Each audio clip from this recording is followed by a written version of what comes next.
Welcome to our deep dive into Eckhart Tolle's A New Earth. Oh, Now, yeah. if you're looking for like a typical self-help book, Right. you won't be surprised. Yeah. Tolle kind of takes us on this journey into human consciousness Mm-hmm. and argues that a lot of the problems that we see in the world, well, they come from our own egos. It's so fascinating how Tolle doesn't propose external solutions, Right. new political systems or technology or anything. Yeah. Instead, he says the real change has to start within each of us. So instead of focusing on changing the world out there, it's about transforming our inner state of being. That's a pretty radical idea. Absolutely. And Tolle argues that this inner transformation begins with recognizing a rather unsettling truth.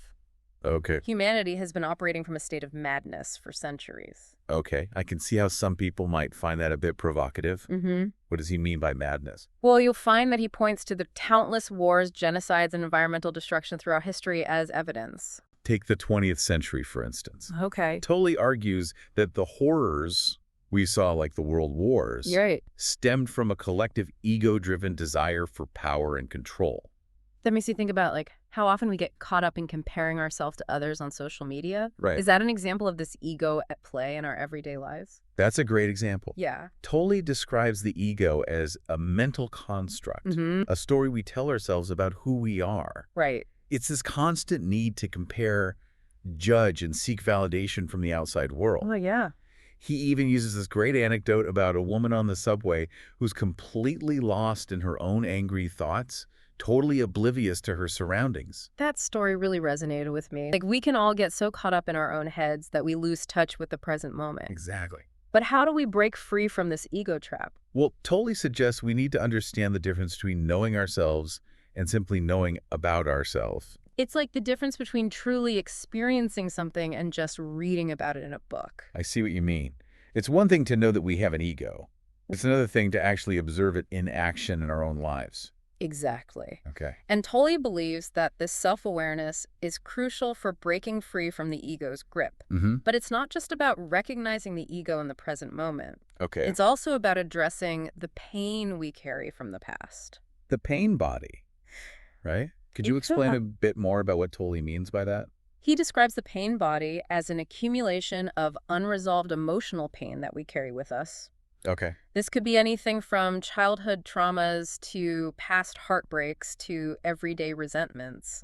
The pain body influences our thoughts, emotions, and reactions, often leading to more suffering. So how do we stop carrying this pain body around with us? Yeah. It sounds like a heavy burden. Tolle tells a story about two Zen monks that really illustrates this point. You see, one monk carries a woman across a muddy road. Mm-hmm. Hours later, the other monk is still upset about it, Oh, complaining about how heavy she was and how his friend should have let her walk. so we're like that monk constantly replaying past hurts in our minds and letting them weigh us down. Yeah. But isn't some level of self-reflection necessary? Mm-hmm. How do we find a balance between acknowledging past pain and letting it go? That's a great question. Tolle doesn't suggest we ignore or suppress our feelings. Right. He encourages us to observe them without judgment and learn from them. Okay. He offers a simple yet powerful analogy using ducks. The ducks. Have you ever noticed how ducks after a fight will shake off the water and go about their day as if nothing happened? So instead of dwelling on past hurts, we should try to shake off negativity like ducks shake off water. Exactly. I like that, but is it really that easy? Well, it might sound simple, but it takes practice. You see, we're so used to clinging to our thoughts and emotions that letting go can feel unnatural at first. It's like we've developed this habit of dwelling on the negative. But if we can learn to shake it off like those ducks, what does that open us up to?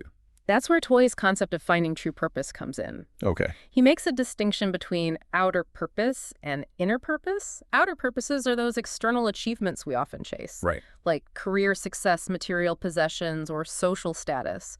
But Tolle suggests that these pursuits rarely bring lasting fulfillment. So you're saying that chasing those external things won't ultimately lead to happiness? Right. But isn't ambition a good thing? It's not that ambition is inherently bad. It's about recognizing the motivation behind it. Oh. Are you pursuing a goal because it genuinely brings you joy or because you're seeking external validation?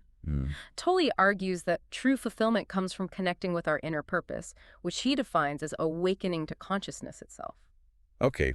That sounds pretty profound, but what does it actually mean to awaken to consciousness? Yeah. Is it about meditation or some kind of spiritual practice? It's more about cultivating a state of presence and awareness in our everyday lives. Mm, Tolle suggests practices like meditation and mindfulness right. to help us develop this awareness. Yeah, It's yeah. about learning to observe our thoughts and emotions without judgment.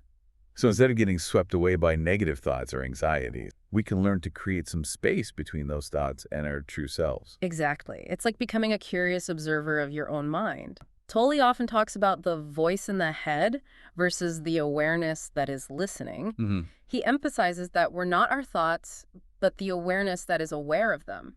I'm starting to see how this shift in perspective could be really transformative. Yeah. Like we've been identifying with that noisy voice in our heads for so long that we've forgotten about the silent observer within us. That's a great way to put it. And when we tap into that deeper awareness, we can experience a sense of peace and freedom that's independent of external circumstances.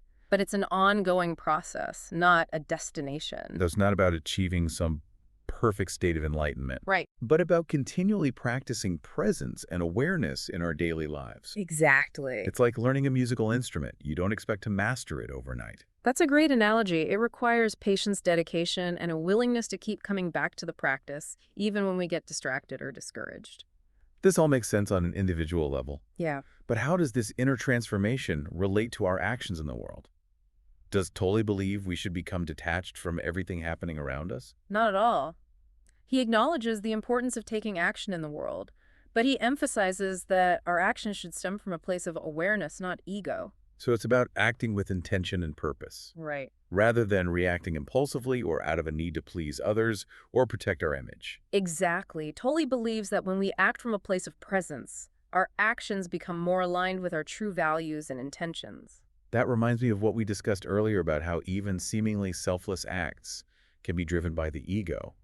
How can we know if our actions are genuinely coming from a place of compassion and not just a desire for recognition? It's a great question, and one that Tolle encourages us to reflect on regularly. He suggests paying attention to the feeling behind our actions. Are we seeking praise or validation, or are we simply acting from a place of genuine care and concern? So it's about checking our motivations and making sure we're not just trying to feed the ego in disguise. Precisely. True altruism comes from a place of inner peace, not a need to boost our own self-image. And when our actions are aligned with this deeper sense of purpose, they often bring a sense of joy and fulfillment. It's like that saying, the best way to find yourself is to lose yourself in the service of others. Exactly. And when we act from that place of selfless service, we tap into a level of meaning and purpose that transcends the limitations of the ego. This has been such an eye-opening discussion. It's amazing how Tolle weaves together these profound spiritual concepts with practical advice for navigating everyday life. He truly has a gift for making these ideas accessible and relatable, and I think his message is more relevant than ever in today's world.